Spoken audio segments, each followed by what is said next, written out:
Hello, Demi. How are you?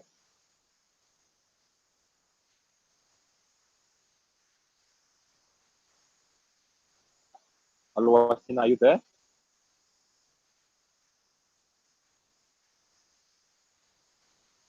Hello, Demilade, are you there?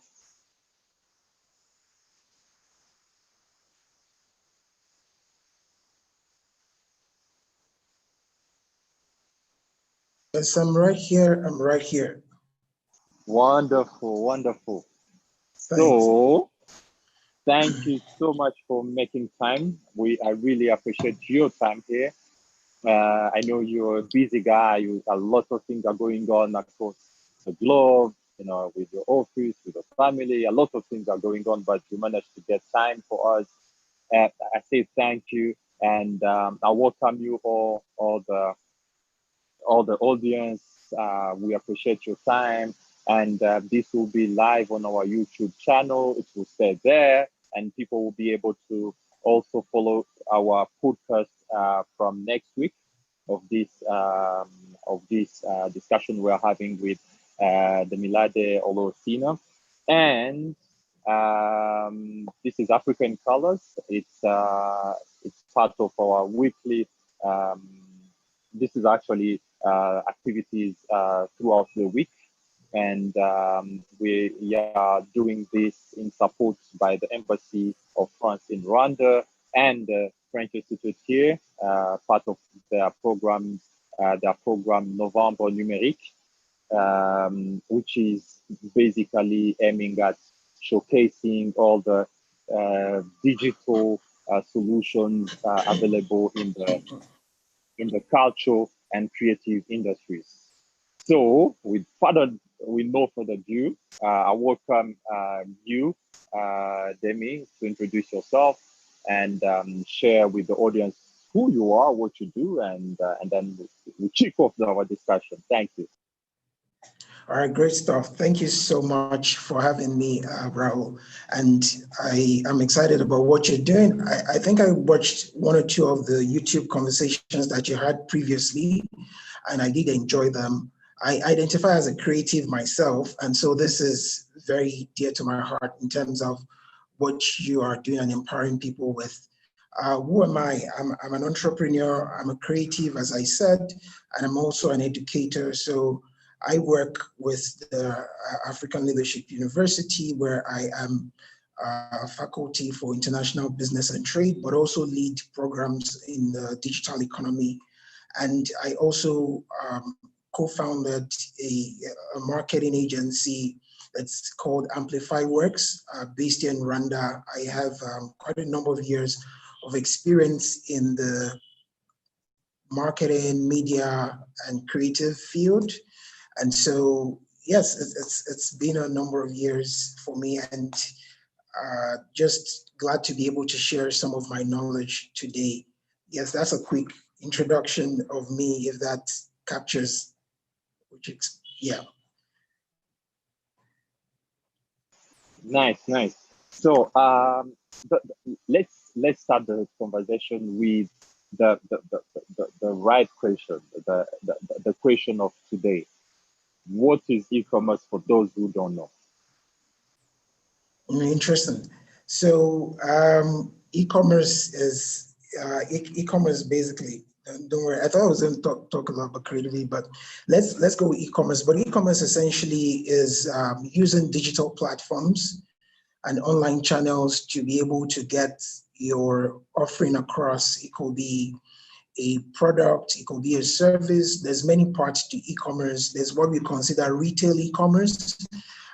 There is e-procurement, there's online services. We think of all that as part of e-commerce or e-trade, right? So it's using the internet, it's using digital platforms to scale the reach of your product.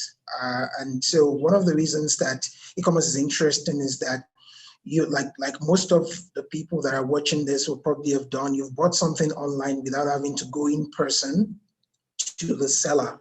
And the seller can reach a great number of people at the same time. So e-commerce is really a shall I say, a multiplier in the way that it helps you to reach many more people with your products or your services. But at the basics is really using digital platforms really well to trade and to get your products and services out there.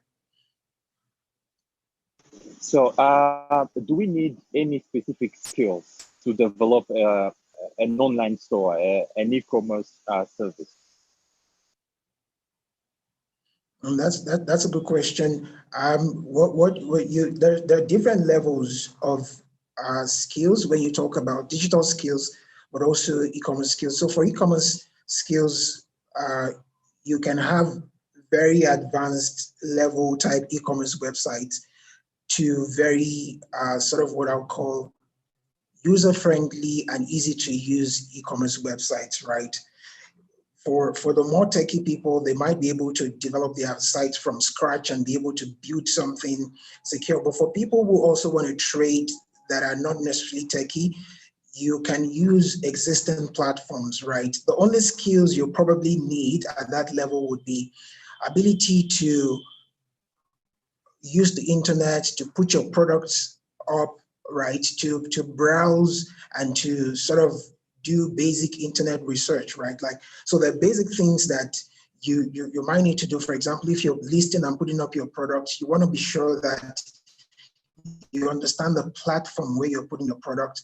You have research of the market to understand that what other prices or what other products in your market cost, right? So in terms of skills, I wouldn't say you need such deep technical skill if you're starting with it, but you did need some business idea, right? You do need some idea of research and understanding the market and understanding who you want to reach and how you want to get to them, because that then is going to drive the eventual platforms you use and how you use them. But if you're just venturing into the space, you don't need such deep skills, because you would find, even within Rwanda, for example, where we are right now, you will find a number of platforms where you can host and list your products, right? There's like AA, there's Umudri, there's a number of other platforms where you can put your products without having to build a website from scratch. If you're thinking of other sort of platforms that are international, you can think about the Shopify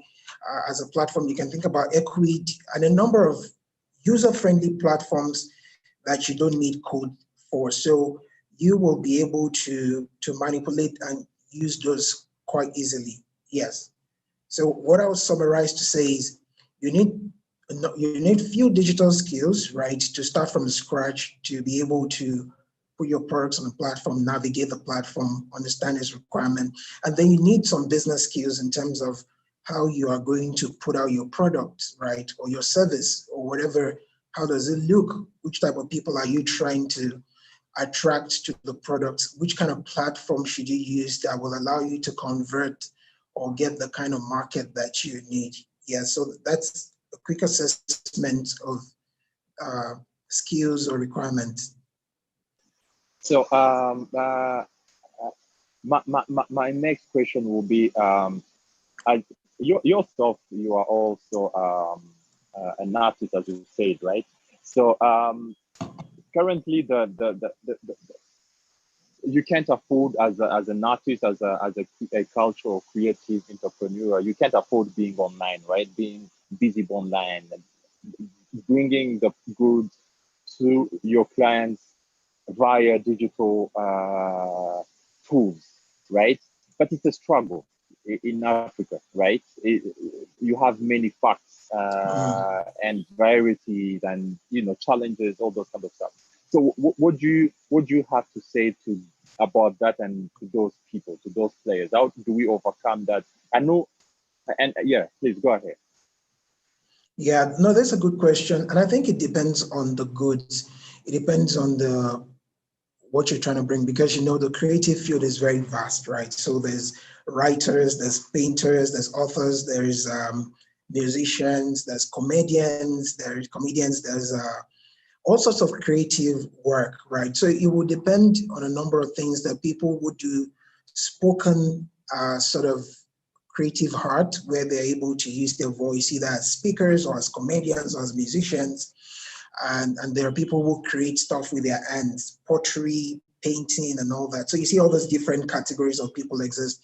But I believe that there are ways and there are sort of platforms that you can begin to take steps to be visible. I think the first thing that is a game changer in this conversation is the smartphone, right? And when you think about what your smartphone can actually help you do, if you leverage it, you can do a lot of things with that. If you have a smartphone, and in some cases, I've seen people who don't even, you see, like we're going to the very bottom of the ladder to say, even if you don't have a smartphone, you have somebody that you can find who has a smartphone, who can help you capture your products, who can help you showcase it through some of the platforms. And you know, we also have a number of platforms today that are ubiquitous is the word that a lot of people are using. So when you talk about social media is more than communication just right now. It's more than keeping in touch, building relationships and making friends. It has become a marketplace, right? So the truth absolutely is that with a smartphone and with social media, you have a starting point. I'm not saying that is everything. You have a starting point. Then you can begin to think about other levels of this, right? There are people who wouldn't take on sort of distributor roles where they can help you distribute your art. It might be music, it might be painting, who are familiar with online platforms, and they can help you do that. Depending on the agreements, right? It could be on a commissions basis, it could be on that you have to pay. But then if there's some level of win-win, right, where you think about what would they gain from it, especially if they have skill and they have the resources to put your work out there, and you think you have a fair deal, it's one of the places to start out, especially if you don't have all the resources to invest to build your own state-of-the-art website or like your interactive experience, right? So you can do this personally, I believe, with your smartphone to showcase your work. I like to reference my brothers from Nigeria, right? Because I'm Nigerian, and especially in the comedy industry. Like if you go on Instagram, you will find, I don't know how many Nigerians are into comedy. Like there's just thousands and tens of thousands of them, and these people have huge following. Many of them have huge following, and they are now endorsing. They're now endorsing. I mean, they now have brands that they are agents for, like, and they are influencers just by putting their heart out through social media, right? So it depends on the heart, and it depends on how you're using the available resources initially. But I think anybody with a smartphone and and an internet can begin to put out pieces of their art, right? I wanted to say this at some point, but let me just talk about it as well, especially when it comes to creative, right? Because you're also, as a creative, you want to earn money for what you're doing. But the truth is that when it comes to selling, right, people are not necessarily going to give you money except they have passed through certain steps. And some of those steps mean that they have tasted, right? And you've given them, it's almost like a give and take relationship. So you have to be giving them something that they are consuming in order for them to feel like they can pay for something, But you have to be careful with this free strategy, right? You need to know, what can I afford to give for free? What am I going to give for free? And what am I going to actually charge people for? But on that free strategy, you want to really be able to give that out. Like we see artists, for example, who do covers, right? And just put it out there for people to enjoy. You see comedians who put out all the skits. But when it comes to other things like their records or their shows, they monetize that. So as a creative, you need to think about your monetization strategy to say that, what am I going to give out for free? And what am I going to what am I going to ask people to pay me for, right? Because people want to experience you first. They want to know you. They want to be a bit familiar with you in order to get to the point where they'll say, I'm going to pay you for this, right? I know I've taken that thought from the question that you asked, but I just felt it would be important to add that to the conversation, that when somebody started from somewhere, they can use the devices available to them, but they should also have the strategy in mind that as I'm putting stuff into the market, I'm gradually getting better and getting a feel for what the market wants and needs, and I know what is free, I know what I'm going to charge for, and eventually they can monetize those things that they are now well packaged and are designed to be monetized, which is a whole thing that creators also need to learn in terms of packaging the product in a way that it can be monetized in terms of value. Yeah, let me stop there. So you are very right on that aspect, because there is a say which says the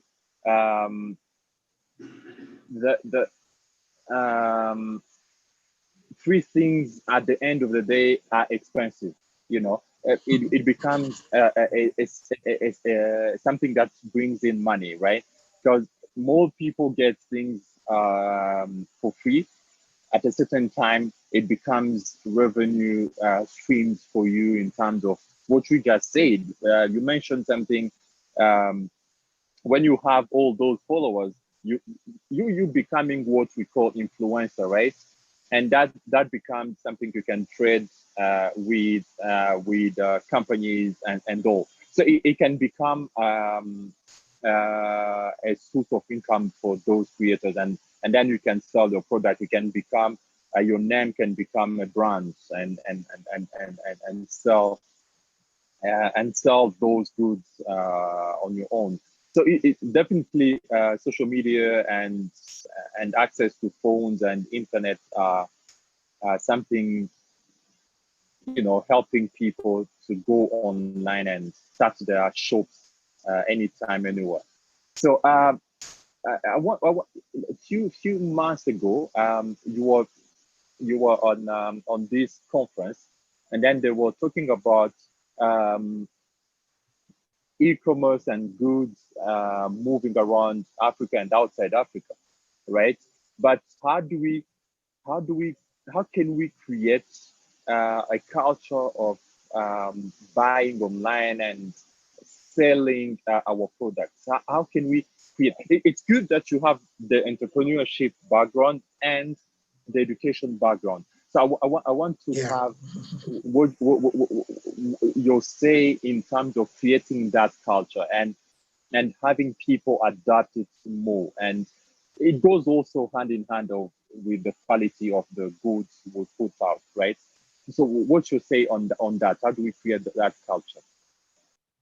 Yeah, no thanks. I like the fact that you talk about culture, because you know that culture is something that is gradually that can be influenced, and that takes time to build and sort of like shape and influence. And I think anybody who is a creative realizes that in some way or the other they are contributing to culture, the way that people do things and the way that people approach things. And so in terms of thinking about how do we shape culture for e-commerce, I think that there's many ways. There are many realistic logistical and infrastructural problems that need to be solved. But culture in itself is really about education. It's really about information.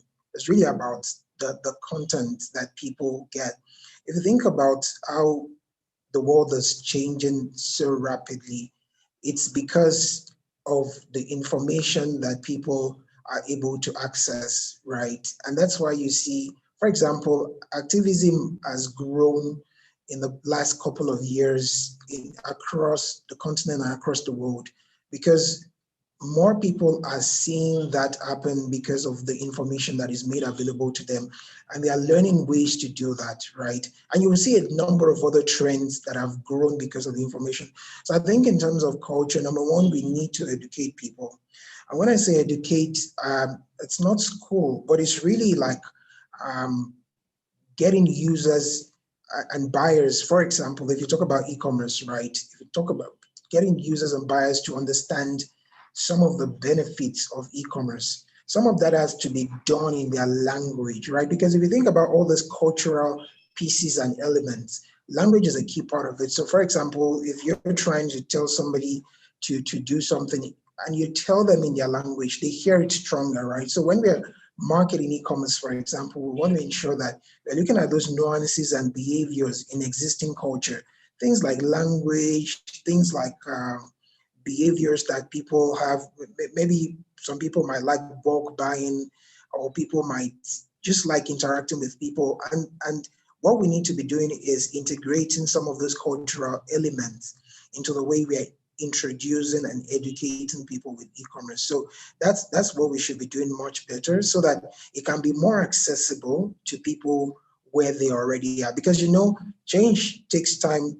There's going to be very few people that are early adopters and innovators, but there's also going to be people that with the right time and the right support, they're going to catch on. So that education is an important part, and education can happen in so many ways. It can happen creatively through it can happen in very structured ways, where maybe a company or the government or people roll out how to use a service. So for example, if you set up your company and you have an e-commerce platform, you can inform and educate your people, do shows, do TV programs, do Instagram lives, and do like rallies to sort of like demonstrate to people how they use the platform. Because when you're talking about this as well, some people don't even know how to use the platform.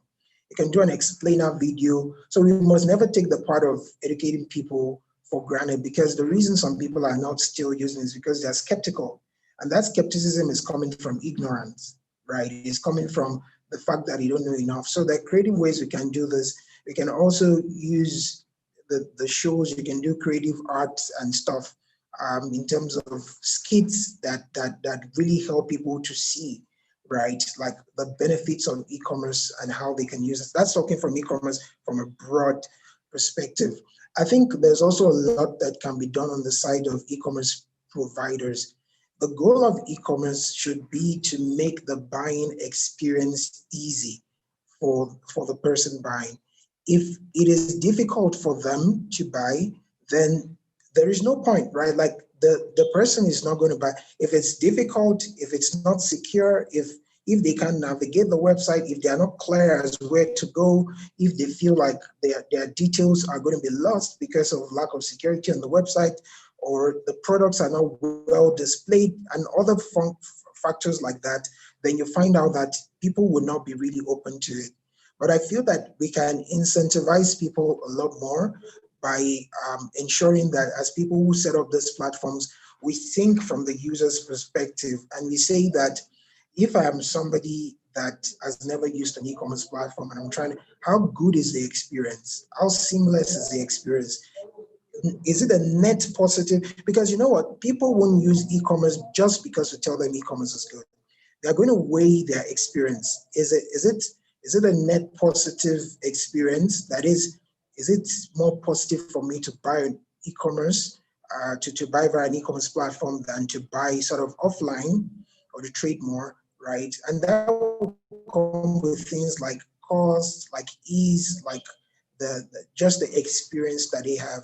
So that in a good way can also influence the culture as I think about how do we sell and provide and make more people and break that culture, get people to use e-commerce platforms to buy our products and services.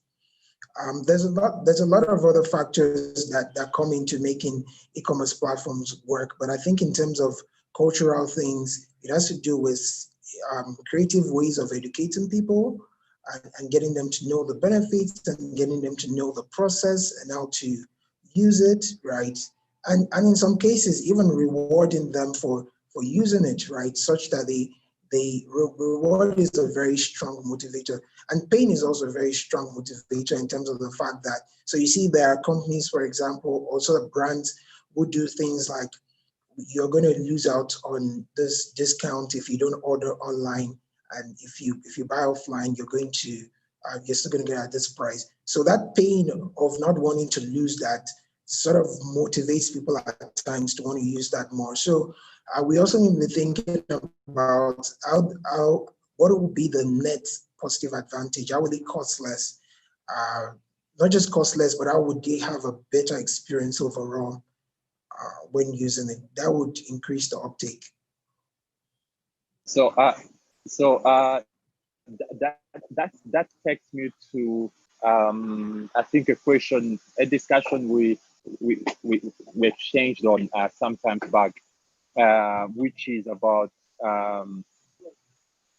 with this COVID, with this period we are going through, how do we how do we position ourselves? How does the public sector, the private sector, universities, schools, how do we transform those ways of working and then create an entrepreneurial space opportunities where those players in those spaces becomes themselves artists, becomes themselves creators, and then it becomes a source of job creations and revenues, of course. So I think there is something you could share with people in terms of telling them how we need to reinvent ourselves, reinvent the spaces we are into in terms of creating those future opportunities and those reshaping artists and their minds and their selling opportunities. Yeah, I think, like you said, it's more than important. Is more than important than is important. Is more important than ever before to really realize that resilience and resilience means that resilience is important. Resilience means that we are in a place where the external impacts, right, do not affect us as much. That is, we're able to cope, we're able to still go on with our daily living regardless of what happens, right? Resilience is important for individuals, but resilience is also important for systems, ecosystems, and institutions, right? So we need to, and one of the ways that we can build resilience is through diversification. And diversification really, for example, the simple word is having options. And that's really a function of an entrepreneurial approach, right, to creating opportunities, to creating options, to creating new products, to creating new things that work for us, that serve us, and that help us to live a better quality of life in such a way that even when maybe the shocks come, we still have the options to fall back on. So in terms of entrepreneurship, for example, is really about that value creation and creating these opportunities and these options, right? And I think more than ever before, individuals, systems, ecosystems need to be thinking more of how do we create this options, how do we create this resilience, sort of things that help us to be more resilient regardless of what is going on. So in as a person, for example, like look at jobs, for example. The truth is that jobs are not so stable. And you look at the number of jobs, for example, that were lost during COVID, right, across many different spaces. And I'm not, there's always going to be a need for jobs, but there's need for more people to create, right, in order to either get taken care of themselves, but also in terms of creating opportunities for other people. And so we need to be investing and supporting on an individual level as a creative. You need to think about what are the different ways that you can package what you have as a talent or an ability in ways that are useful for people. What are the different ways that you can productize, right? Like, how can you get your stuff into like products and different services that you might be able to offer to people beyond just your raw talent or just one income stream? So you need to think about that in terms of multiple ways to have your income streams so that you can be resilient even if one of your income streams is hit by an external occurrence like COVID, right? I think, again, adversity pushes us to innovate and it pushes us to create. And so this is something that also institutions need to recognize. So let me give an example. Governments and institutions need to recognize, for example, that this phenomenon that COVID has brought about, people are working from home, distributed ways of working are increasing, right? How do we engage people better? How do we empower people better to create and to be productive, even with these new systems? How can we create more jobs for people without them having to go into a traditional office, right? What it means is that other people who wouldn't have jobs now can be able to do some other form of work. So it's about training people also. It's about making the resources available for people to start off some of these ideas, right?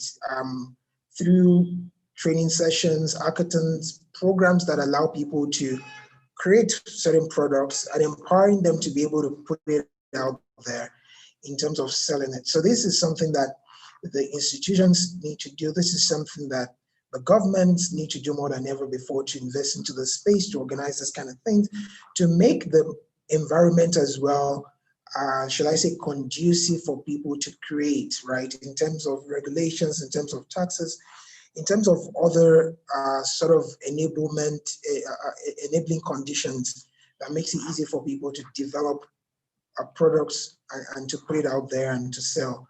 So this is a way forward for us. Some of that was already happening in small quantities, but we need to double down on that, especially because of resilience and creating options for people and opportunities in general. Thanks. Before I go to the next question I had for you, can you tell us a bit about what you do in the VR AI space, and then I will drive my question towards that.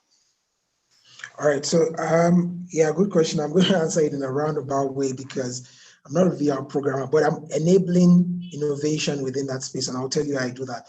The other thing I wanted to say was that in my own personal experience as well, I've done a number of creative stuff, from like music production to like writing to like collaborating with painters, authoring, to doing creative products online and all that. So I've been in the space, and I'm always trying to support people, specifically in the AR VR space. This is one of the work streams that I have in my work in the African Leadership University across in the digital economy programs. Like I mentioned earlier, we have some programs in the digital economy around e-commerce and blockchain and AR VR that we are currently now building gradually and solidifying. In the AR VR space, we partnered this year with AR VR Africa to host the AR VR hackathon in Rwanda. And what we've been doing is really enabling developing talent. We've recruited, coached young people, coordinated young people that are interested in going to the space, that are already, some of them are already coding and producing VR stuff and using software and doing cool things on Unity and Unreal Engine and all that. And so what I'm doing is really, I don't have the deepest background in VR, but I'm bringing together mentors for them, right, under the umbrella of my institution, the African Leadership University. And we're bringing together mentors, trainers, people to support them and coach them to solve problems using AR, VR. In this year, we're focusing on education, climate, tourism, healthcare, and gaming. Okay, so they're still in that process. In the first week, in the early week of December, the products that they create and the things that they worked on, they're going to do a showcase, so we'll get to see that. So my role is really supporting the ecosystem, right, networking with other people and also developing talent and partnering across the continent to grow the utility, but also participation within the extended reality space.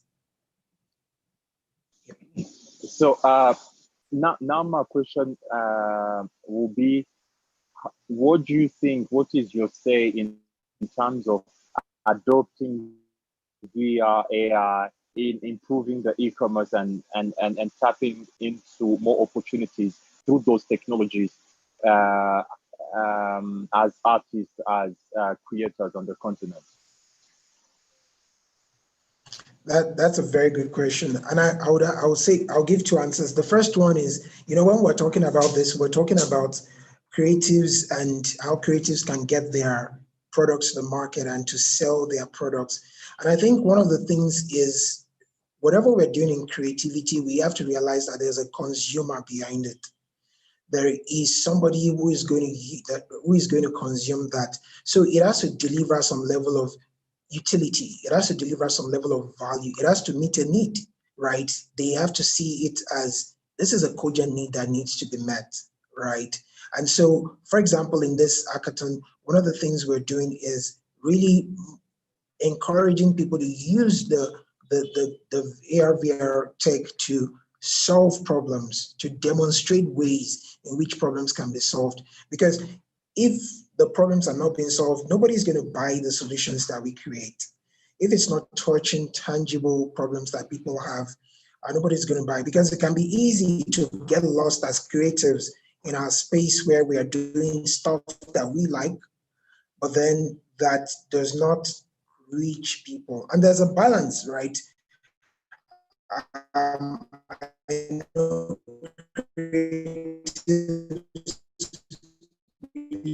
want to express themselves, want to do stuff, but I think also the best, the genius creatives that have really succeeded with their work market and their own sort of gifting and their preferences and their expressions meets the needs of the market. So I think that is critical to say in terms of being able to sell creative stuff. Pleasure is utility, right? It has to be utility beyond aesthetics. Aesthetics is utility. That's to deliver utility in functional ways that help people to get things done. A continent where people, the high class, or what is it called, is still lower class and middle class, right? So people are still trying to solve a lot of functional needs. So we must never forget that, because if we just do aesthetic stuff that doesn't solve functional needs, we're not going to have a very large market on the continent. We need to do stuff that actually addresses the needs of people and that solves the problem they have with our creativity. And that can be done, right? Like I've said, some of the ways to think about that, okay? Some of the ways to think about that, really, let me just digress this point and say, it's really like, is what we call design thinking, in terms of involving the user in your creative process, understanding what the user wants, getting feedback through your creative process to ensure that people already like what you're producing, and by the time you produce it, they are able to pay for it, right? And that will help you sell it. Now, in terms of getting AR, VR into e-commerce, I think that there is a very great opportunity to help people experience, because one of the reasons that people don't get products off e-commerce platforms is because what I ordered versus what I got, right? I teach like e-commerce, for example. So I know people, we look at different e-commerce platforms, and somebody, and I remember many of my students sharing about the fact that they have ordered products on certain e-commerce platforms, and maybe they ordered something that is big, and then when the product shows up, it's just very tiny like this, and that throws people off. They don't want to buy again. They're not encouraged because they feel like they can't see an experience. And what AR/VR can help you do is to have some sort of interaction and view that in real time, right? Like even for things like 360 videos, right, of products, right, of stuff, you can see the scope and the scale, right, of what you're doing or what is being sold to you in such a way that it is not you feel like you're getting value for what you're buying and that you're not being cheated. So I think that AR/VR actually plays a very will play a great role in helping people understand e-commerce better. That education component I talked about earlier, some of it will happen through allowing people to be able to experience what they are buying before buying it, being able to visualize and being able to interact with it. And so that would also positively drive adoption of e-commerce, right? Yeah.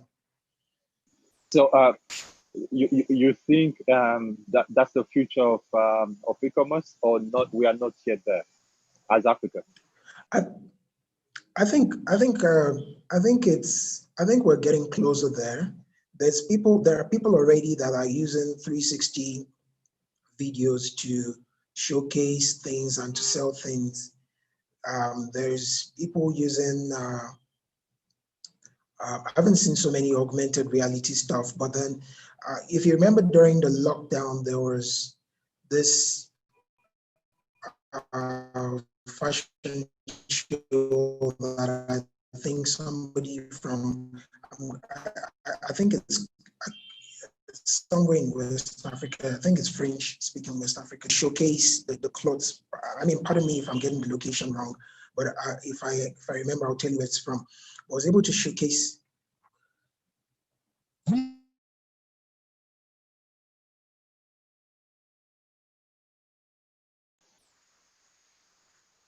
Hello, Demi.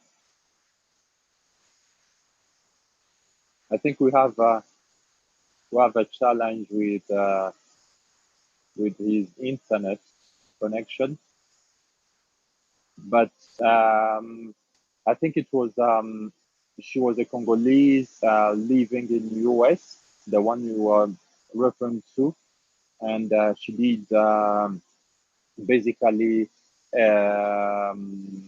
a fashion show through 3D modeling. So what she did basically was uh, to how can I say, to um, digitalize a model, and then she showcases her designs through through that technology, VR. So it was a whole fashion show through through 3D modeling. So yeah, welcome back, Demi. So I was explaining to them the person you were referring to. She's a Congolese living in New York. Yeah, So I was explaining that. So yeah, please go ahead. yeah, Keep explaining. yeah. Apologies that I dropped off. My other device just got. I don't know what. But what I was saying essentially is that the future is now, right? The application of that is already something we are seeing the benefits and the utility. You know, I was talking about utility earlier on. We've already seen what this can do. So what it means in that case, for example, is somebody can organize a fashion show at any time without using all those resources. And what it means is if it gets to a place where it is scalable, then a lot more fashion designers, for example, can use that to showcase their products, right? A lot more fashion creatives. And that is that's a great benefit. They won't have to invest all the money in trying to get on like a runway or put together a runway and all that. So I think that it is now, I don't think it is out of reach. I think that it is ourselves to be doing that now. And so it is the now. I won't say future because when we say future, you know, we tend to say it's far away, but it is what we should start doing right now. Yeah. So as we are wrapping up this conversation and all, I wanted to ask you a few more questions. And the first one will be, what do you think, let's say, young people who are into the culture and creative industry should look out for, or should leverage on to create unique products or services, and that they can drive and be able to sell on to the local market, to the African market, and export it outside the continent? What could you say about it? That's interesting. There's a number of things I would say. I would say find out what people want, find out what people need. right? Find out the ways that whatever you're creating can, excuse me, bring value to people, right? And who are the people, understand who you are targeting, understand who you are trying to reach. I would say that actually young people are actually creative, right? Already, it's just really understanding how do I package this creativity. So in terms of packaging that creativity into a product, um, learn some level of entrepreneurship skills. Learn product development from the sense that how do I make this raw talent into a tangible product that people can pay for, right? And some of the components of that product, it has to be in a form that people can get it. It has to be, it has to meet a need. It has to be easily accessible, and then it has to add value to people. So if you think about what talent do I have, right? And how can I actually just, for example, you're a writer, how can I package a collection of poems? Or how can I do like a spoken word online event or like a recording or a video? How can I put my work into a format that makes it easy for people to be able to get it and consume and that adds value to them, right?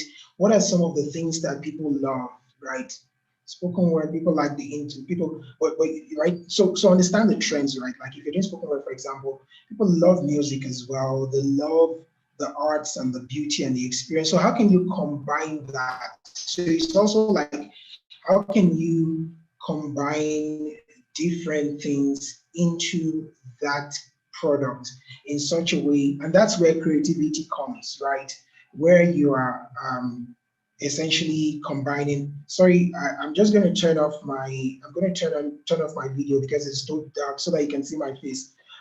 But my power just went off. I'm not sure, but my internet I think is still here. But as I was saying, you're thinking, how can I combine different components uniquely? This might mean also partnering with other people, right? To say, how can we co-create something together? How can we co-produce an experience, right? So like I said, know what the market wants, learn some level of entrepreneurship to be able to put stuff out there. Importantly, use social media, use digital platforms a lot, right? Like give free stuff, start doing free stuff, know what people like from the free stuff you're giving out. When you do free stuff, you learn what people like, and then you can iterate, you can improve on that, and then package it into some of these formats that I've just talked about. There's many more formats that you can package into that will make it useful for people. But then those are things to think about. Yeah.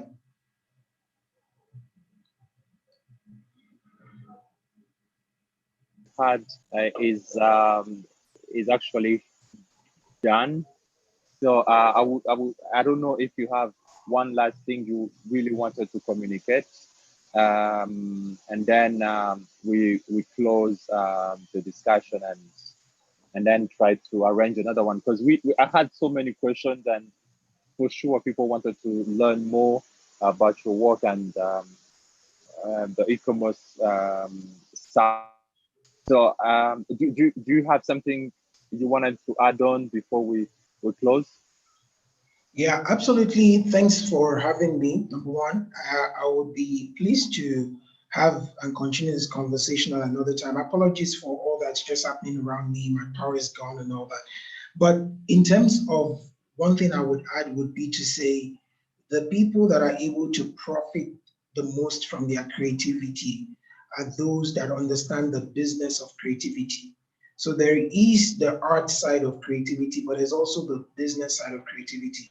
So if you're a creator, make sure that you understand, and that's why you see people people that sing, many times they have like producers or managers who are not necessarily musicians. Those guys understand the business. And the people that make the best in terms of their creativity are those that actually understand the business of their talent or the business of the creative space. So that's what I would add to say.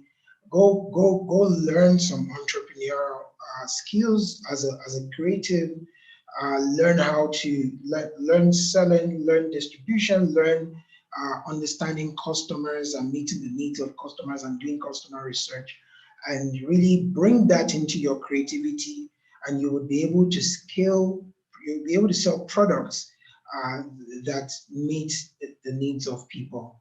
Yeah, I hope that that helps. But it's been a pleasure really sharing. I'm looking forward to being able to do this again. Thank you so much, Demi, and for sure we're gonna do this and more even. And I really appreciate your time and consideration to this discussion. I thank you all the audience who have made time for us, and I appreciate so much the French Embassy and the French Institute in Rwanda for their support in bringing this live. And yeah, thank you so much. We keep the movement. Let's keep creating and keep doing things. So thank you so much, Demi. Be safe out there and have a wonderful evening. Thank you. Take care. Bye, everyone, and thanks for having me.